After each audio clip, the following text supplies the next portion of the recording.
Property ID अगर आप बनवा रहे हैं, तो इसके लिए किस-किस डॉक्यूमेंट की ज़रूरत पड़ेगी? कौन-कौन से डॉक्यूमेंट्स हैं जो आपके पास होने चाहिए? किस फॉर्मेट में चाहिएगी? जानेंगे ऑथेंटिक जानकारी के बारे में।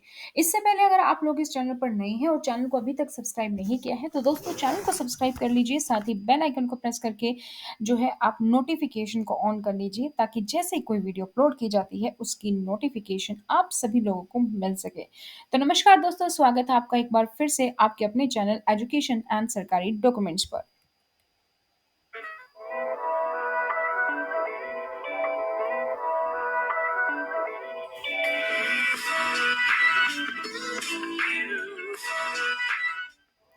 दोस्तों इस चैनल पर हम आपको देते हैं एजुकेशन से जुड़ी हर जानकारी और साथ ही सरकारी डॉक्यूमेंट से जुड़ी हर जानकारी।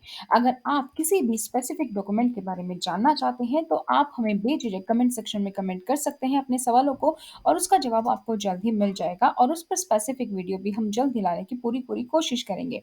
आज की इस वीडियो में हम जान रहे हैं कि अगर आप प्रॉपर्टी आईडी बनवाना चाहते हैं, तो उसके लिए क्या क्या जरूरी डॉक्यूमेंट्स हैं जो आपको पहले से तैयार रखने चाहिए। इससे पहले मैं आप लोग को बता दूं, अगर आप इसको बनवा रहे हैं, तो ये वेबसाइट है ulbhryndc.org, जैसे कि हरियाणा की है। इसी तरीके से आपके अलग स्टेट की वेबसाइट होगी, उस वेबसाइट पर आपको जाना होगा। वहां पर जाने के बाद अपना न्यू रजिस्ट्रेशन करके ऑनलाइन प्रोसेस के थ्रू बनवा सकते हैं। तो अगर आपको प्रॉपर्टी आईडी ऑनलाइन बनानी है, तो इसका भी पूरा वीडियो हमारे चैनल पर अपलोड है, वो वीडियो आप देख सकते हैं। आज की इस वीडियो में हम सिर्फ डॉक्यूमेंट्स की बात कर रहे हैं। तो दोस्तों जैसे ही आप फॉर्म फिल करते हैं, ये 5 डॉक्यूमेंट्स हैं जो आपसे माँगे जाते हैं। सबसे पहले अगर हम बात करें यहाँ पर, तो सबसे पहले है दोस्तों जो कि हर एक डॉक्यूमेंट में चाहिए होता है, और वो क्या है, आपका प्रूफ ऑफ आइडेंटिटी। यानी कि जो भी कस्टमर है उसका यहाँ पर आईडी प्रूफ। एक बात और दोस्तों, जब आप प्रॉपर्टी आईडी बना रहे हैं, तो जिसके भी नाम पर रजिस्ट्री होनी है या रजिस्ट्री हो चुकी है जिसके भी नाम पर, उसी के नाम से सारी डिटेल्स को फिल करें।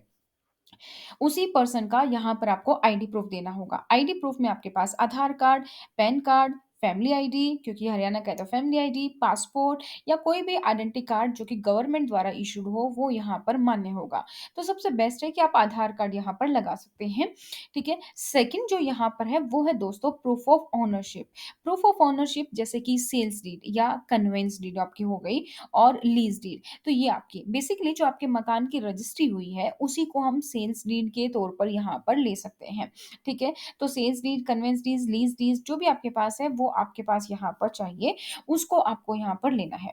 थर्ड है दोस्तों site map. Site map basically कि आपका जो फ्लोर प्लान है, वो आपका यहाँ पर चाहिए। कि जैसे कि अगर मैं फ्लैट की बात करूँ, तो फ्लैट में जो फ्लोर प्लान होता है कि किस तरीके से है, कहाँ पर हमारा बेडरूम है, कहाँ पर डाइनिंग हॉल है, कहाँ पर हमारा ड्राइंग रूम है, कहाँ पर किचन है, कहाँ बालकनी है, कहाँ वॉशरूम है। इस तरीके का पूरा एरिया जो फ्लोर प्लान होता है, वो आप ले सकते हैं। अगर आपके पास फ्लैट है, तो आप बिल्डर की वेबसाइट पर जाइए और वहाँ से जो पिक्चर है वो आप ले सकते हैं, ठीक है? और इसी तरीके से अगर आपका खुद का मकान है, तो वो साइट मैप आप यहाँ पर ले सकते हैं। फोर्थ है दोस्तों एक अंडरटेकिंग होती है, जिसका कि फॉर्म आपको फॉर्मेट वहीं पर मिल जाता है, जो आप ये प्रॉपर्टी आईडी फिल करते हैं। ये आपका एक सेल्फ अटेस्ट होता है कि जितनी भी जानकारी आप दे रहे हैं, वो आपकी जानकारी सब सही है, कोई भी गलत नहीं है। अगर कोई भी गलत जानकारी पाई जाती है, तो उसके लिए आईपीसी धारा के तहत जो भी एक्शन है वो लिया जा सकता है। तो ये फॉर्मेट आप डाउनलोड करेंगे और साइन करके इसको आपको अपलोड कर देना है। फिफ्थ है दोस्तों आपका बिल्डिंग का फोटोग्राफ। बिल्डिंग का फोटोग्राफ कोशिश हो सके तो आप जैसे फ्लैट है तो वहां से ले सकते हैं, अदरवाइज आप अपना सामने बिल्डिंग के सामने खड़ा हुआ अपना जो फ़ोटो है, वो आप यहाँ पर अपलोड करने की कोशिश करें। और इसके अलावा आपको लोकेशन की भी ज़रूरत पड़ती है कि लोकेशन यहाँ पर माँगी जाती है फ़ॉर्म फिल करते टाइम। तो ये 5-6 चीज़ें हैं जो आपको ध्यान में रखनी है। तो ये तो हो गए दोस्तों डॉक्यूमेंट। सेकंड बात आती है कि इसकी फ़ॉर्मेट की, किस फ़ॉर्मेट में आपको ये सेव करने हैं। ये आप चाहें तो जेपीजी या फिर आप पीडीएफ फ़ॉर्मेट में सेव कर सकते हैं। जैसे मैं आधार कार्ड की बात करूँ, तो आधार कार्ड फ्रंट और बैक अगर आप एक पेज पे लेते हैं, तो उसकी जेपीजी या पीडीएफ दोनों में से कुछ भी कर सकते हैं। लेकिन वहीं पर रजिस्ट्री तो जेपीजी आपकी एक-एक पेज करना डिफ़िकल्ट होगा, तो उसकी आप पीडीएफ बना सकते हैं। तो जिस भी तरीके से आप चाहें, उस तरीके से अपने इन डॉक्यूमेंट्स को आप जो है जेपीजी या पीडीएफ की फ़ॉर्मेट में रखेंगे और वो आपको यहाँ पर अपलोड करने होते हैं। तो ये डॉक्यूमेंट्स एक बार फिर से रिपीट कर दूँ, आपका आईडी प्रूफ जिसमें कि आप अपना आधार कार्ड ले सकते हैं, प्रूफ ऑफ ओनरशिप चाहिए जो कि बेसिकली आपकी रजिस्ट्री ही है, जिसको हम सेल्स डीड, कन्वेंस डीड या लीज़ डीड अलग-अलग नाम से हमारी होती है। साइट मैप, अंडरटेकिंग आपकी हो गई और बिल्डिंग फोटोग्राफ आपका यहाँ पर हो गया। तो मालिक का आधार कार्ड, रजिस्ट्री की कॉपी और अगर आपका मकान है तो उसमें आपका जो बिजली बिल है उसका अकाउंट नंबर चाहिए होता है, उसका आप ध्यान रखें और मकान के सामने मालिक की फ़ोटो चाहिए होती है। जबकि यहाँ पर अगर हम बात करें आपका जैसे प्रॉपर्टी फ्लैट है, तो वहाँ पर आपका आधार कार्ड, रजिस्ट्री की कॉपी, बिजली बिल अकाउंट नंबर, भवन के सामने मालिक की फ़ोटो, लोकेशन मैप की भी ज़रूरत पड़ती है।